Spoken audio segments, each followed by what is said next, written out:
Or drive it in, a little bit at sea with the ball. Cousins comes flying through, batted away by Clark. We'll get to Rue in a moment on Patton as they chain up the handballs this time. Shield off the left, McDonald-Tipungwuti takes the mark. They double back into the square, and then he changed of mind. Ignores Stringer's still on his own. He ignored it and went for broke. And you know what? He's hit the target. Just basically put it up to chance when you do that, don't you? If it goes wrong and the player hits his head, you're in trouble. Yeah, Smith runs back past, but he ignores that. Instead, uses his foot to get it long. Stringer comes in from the side. Phillips wasn't far off there. Hartley was under pressure. And now Stringer. He's done remarkably well to get a goal out of that. His first kick of the day. Change things up. Drag the Hawthorn defenders forward. Well, you can protect yourself a little bit defensively by doing that as well. Joe, he's back, he's launching, and he's marking. As they think it's a calf, so that explains why he walked off the oval without crutches. Advantage taken by McGrath, thanks through the ball, and that's too high. Has to be. No, it's a free to the Bombers. Yeah, it certainly looked like that. Carl Hooker. I thought the umpire was going to let it go there for a second against Hartley, but it looked to me a clear free kick. I don't think any players will be staging this round, Rui. Or will they? Well, Take it to the tribunal. So Hooker, we've seen this move before. It's worked sometimes, and it does now. Is that going to get the Bombers started? Kyle Hooker with passion celebrates the goal. Keep it short again. Redmond zigging and zagging and then getting himself a little confused.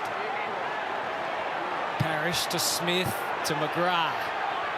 Bit of overlap again for the Bombers as he stretches out and delivered beautifully for Stewart. Up immediately, looking for his options. Phillips drifting down deep. He waits, and then the kick goes in the direction of Stringer, who takes the mark. And it's a different-looking Essendon all of a sudden. Grass had 8 disposals already this quarter in 10 minutes. He's having a rest right now. Like all of us watching Jake Stringer. The Bombers have kicked 1 in the quarter, and now they've got 2. It's like a different side at the moment. They're back in it, the Dons. They are 23 points between these two sides now. Shields tried to get going, but it's the Bombers. They're all over them at the moment. Parrish, probing ball. Joe, yes! Much paid to Danaher. And the Bomber fans that are at the Adelaide Oval are delighted to see it. The bulking frame of Joe Danaher. He might have improved his kicking in his absence as well. He's put it through. He's back. Crowd's going nuts, boys. They're going off.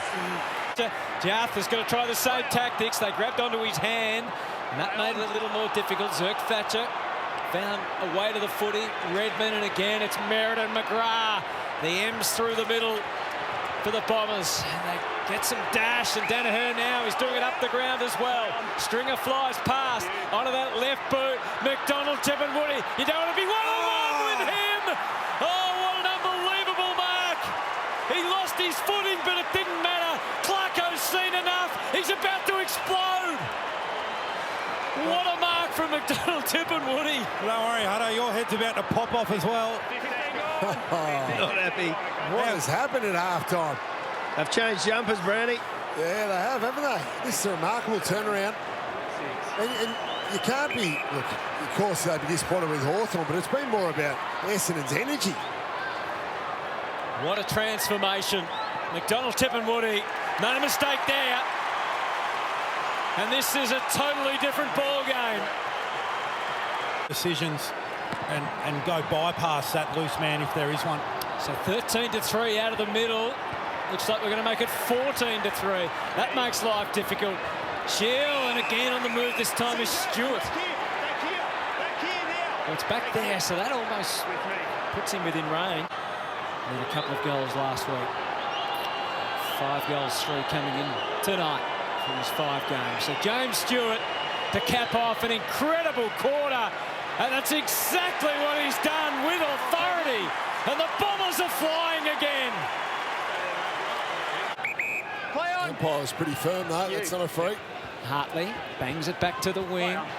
Ridley to the front. Sard can wind his way through, and here we go again. A drop short for Hooker. He hugs in the mark. And this was the other change that Essendon were able to make at half-time. Of course, with no Patton, the Hawks down a forward, so they're able to do it with freedom. Yeah, and that's hurt them, no doubt about it. It's when the ball's hit the ground now. Essendon players are all over it, whereas Hawthorn were in the first half. To cut the margin to 3, Cale Hooker puts through another one. And again, he displays all the exuberance that you'd like to see, the passion for the club and the jumper from Cale Hooker. This is some comeback from Essendon. Yeah, Hanrahan got it out, but it's coming back again. Thatcher, he ignored Shield for a while. Not 15. He knows he can't kick off the right boot. He has to. It's awkward. It's high. And Clark takes the mark. Aerial contest, the second half, the first half Hawthorn absolutely dominated the aerial contest. 10-0 contested marks. Yeah, Essendon in the second half are absolutely dominated. Well, Zirk Thatcher outmarking McAvoy on that outlet kick. Pretty good illustration of that. He's just kicked 1 goal in AFL football, Dylan Clark. He's had just 3 disposals for the night. At one stage, Hawthorn led by 36 points. Now they are behind because the Bombers have hit the front. Yeah, it's a great point, and it makes a difference, doesn't it, to the defending side when there's someone of his calibre down there. Phillips, Hooker, found a way to get it out to Mosquito, and then to Shield. Stewart from one side. Guelphy got bundled over. Snelling. Langford. Another one to the Bombers. All clear goal. And there's nothing Hawthorn can do at the moment to stop. It's just a clear flow of Essendon goals. Play on. Parrish. Merritt. Danaher in prime position. He's got it, Joe. Is he going to go? Oh, he's going. Jake Stringer, come back. He's having fun. Come back, please. Come right back. Got to keep coming. 1 more metre. Daniel, 1 more metre. 15 gone, Jake. 15 gone. So we all know he's going to go. He's fine. Hold here.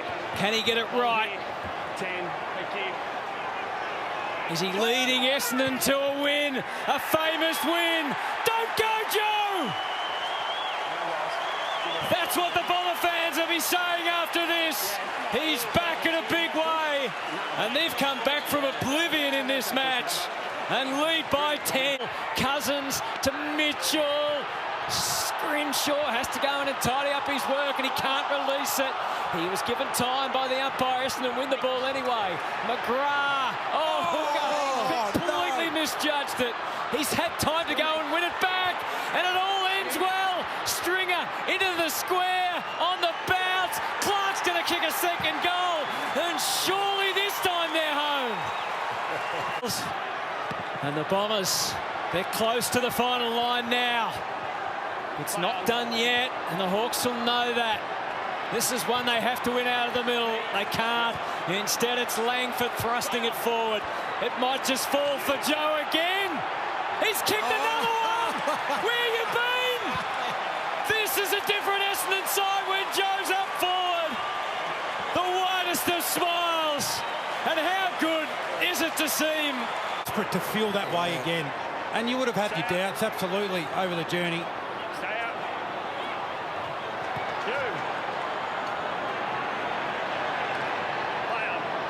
So the final seconds tick down. An astonishing comeback from the Bombers from 6 goals down. They win by 16 points, and Joe Danaher is back, and in a big way. He kicked 3. He could have kicked 5 or 6, and they can smile for a while at least. And their hopes of playing finals football live on.